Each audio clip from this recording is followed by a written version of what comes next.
제목 자체는 꽤 간명합니다. 대장동 의혹의 제보자는 이낙연 전 대표의 최측근이다.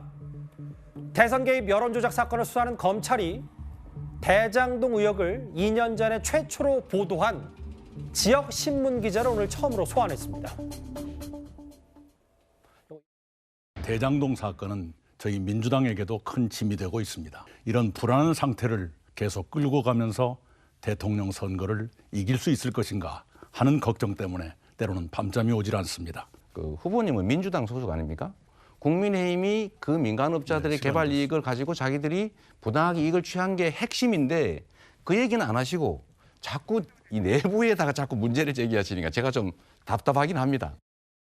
실제로 왜 그 재판 리스크가 생겼을까? 그 원인에 대해서 한번 조금 더 그것도 같은 당에 있는 동지로서 또 민주당이라고 하는 우물을 같이 먹는 사람으로서 왜 그 재판이 시작됐는가에 대한 부분들도 좀 심각하게 서로 생각할 필요가 있다.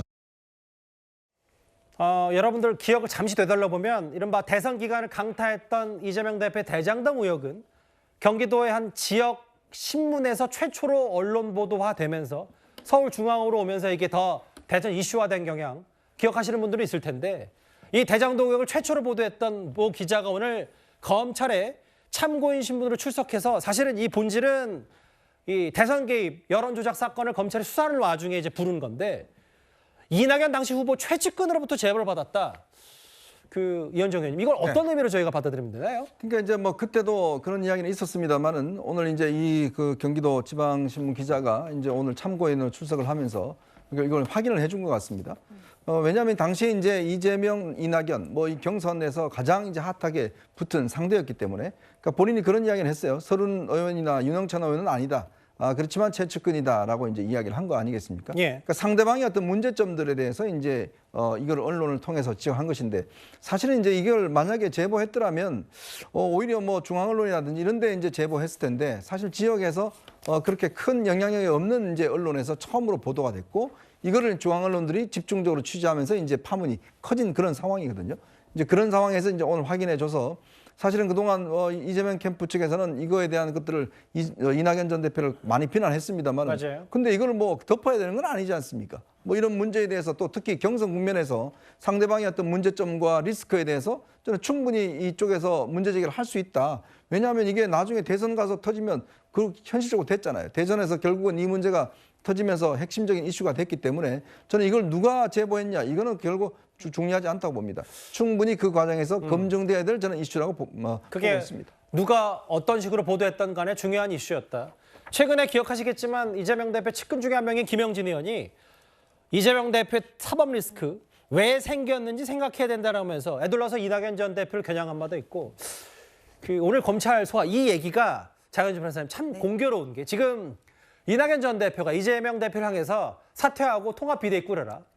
혹은 만날 이유도 없다. 이제 신당 내년 창당 공식화 이런저런 얘기가 나오는 시점에 또 이런 얘기가 나왔기 때문에 글쎄 민주당 내에서 친명 비명 혹은 이낙연 전 대표와 이재명 대표 측의 갈등이 좀 더 비화될 가능성도 있어 보이고요. 어떻게 판단하세요? 사실 당내에서 저는 파장이 상당히 클 것으로 예상이 됩니다. 왜냐하면 그동안 사실 뜬소문처럼 뭐 이낙연 대표 측의 측근이 이 제보를 했다라는 이야기들이 예전에도 돌긴 했었는데요. 예. 그 부분을 일단 일정 부분 어떻게 보면 이제 기자가 확인을 해준 것이 되기 때문에 이 부분이 당내에서는 저는 파장이 꽤 있을 것으로 보입니다. 특히 이제 아까 앵커께서 말씀 주셨던 것처럼 이낙연 전 대표가 지금 굉장히 발언 수위도 세워지고 있고 또 뭐 신당에 대한 또 구체적인 이야기도 하고 계시는 그런 상황이기 때문에 예. 관련해서 당내 여러 또 이해관계들이 또 맞물릴 것으로 보이기는 하는데요. 특히 이낙연 전 대표가 지금 일단 신당을 차리시기에는 당내에 어떤 뭐 공감대라든지 뭐 지지 기반 세력들이 그렇게 많지 않다라는 평이 지금 주로 이루는 상황에서 이런 뉴스까지 나오게 된다라고 한다면 당내에서는 특히 이제 친명계라고 할 수 있는 의원들 사이에서는 이 얘기를 두고 앞으로 두고두고 공격점이 될 수 있겠다라는 판단은 듭니다. 대장동 제보자는 이낙연 전 대표 최측근이다. 이 얘기도 짧게만요. 조상규 변호사님.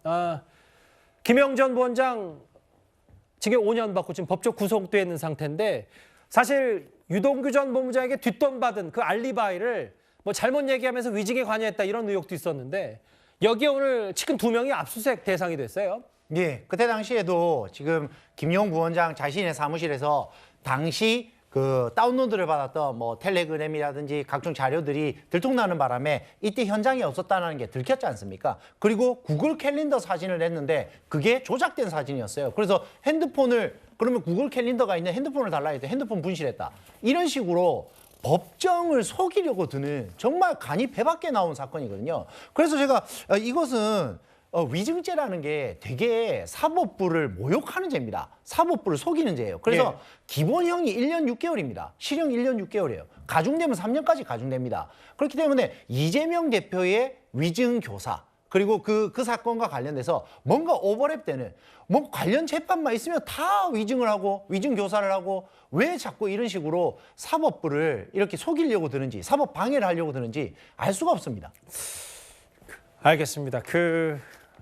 김용 전 부원장 관련된 압수수색 관련 얘기와 대장동 의혹의 여러 분류 얘기들을 하나하나 만나봤습니다. 알겠습니다. 지금까지 정치권 이슈 함께했고요. 이제부터 사건 사고 소식 하기 전에 지금까지 저는 여러분들의 댓글이 저보다 먼저 나왔습니다. 예. 박수 받고 마친 장관 한동훈, 정치인 한동훈도 박수 받고 마치시길 뭐 이렇게 얘기를 했고요. 586에서 789로 이번에는 꼭 세대 교체하자. 789, 9호를 일단 국민의힘이 많이 좀 내세울 것 같아서 일단 눈에 잘 익기 때문에 모든 일은 순리대로 흘러가야 됩니다라고 하셨고요. 돈 봉투 논란과 코인 논란 당사자들이 힘을 합쳤다. 송영길 전 대표와 김남국 의원 말씀하신 것 같고요. 마지막 보겠습니다. 여의도가 출렁출렁하는구나. 예, 이제 내년 총선 앞두고 여의도에 꽤 많은 이슈들이 터지고 있습니다. 댓글 5개 모두 감사드립니다.